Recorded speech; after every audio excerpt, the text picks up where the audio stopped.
السلام عليكم ورحمة الله وبركاته. أهلا وسهلا بكم أعزائي المشاهدين. اليوم سنكشف لكم الحقيقة وراء لاعبي منتخب الإمارات، وبالتحديد البلدان الحقيقية التي جاء منها كل لاعب.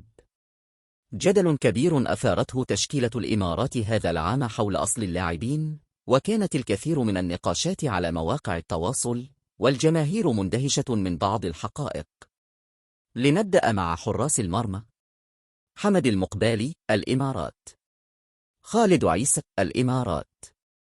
علي خصيف، الإمارات. ننتقل الآن إلى خط الدفاع. خالد الضنحاني، الإمارات. ماركوس ميلوني، البرازيل. ريتشارد أوكونور، غانا. ساشا إفكوفيتش، صربيا. علاء الدين زهير، تونس. كوامي كودو، ساحل العاج. لوكاس بيمينتا، البرازيل. روبن فيليب، البرتغال. أما في خط الوسط، لوان بيريرا، البرازيل. يحيى الغساني، الإمارات. ماجد راشد، الإمارات. يحيى نادر، مصر.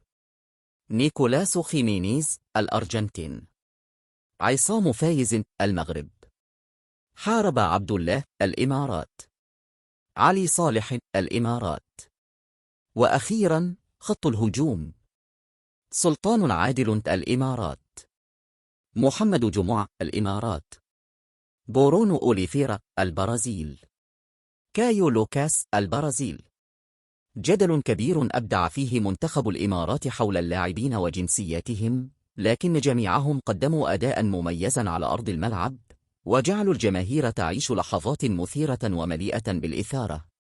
تابعونا لمعرفة كل جديد عن المنتخب، ولا تنسوا دعم الفريق ومشاركة الفيديو مع أصدقائكم، فالمفاجأة القادمة ستكون أكثر صدمة وإثارة.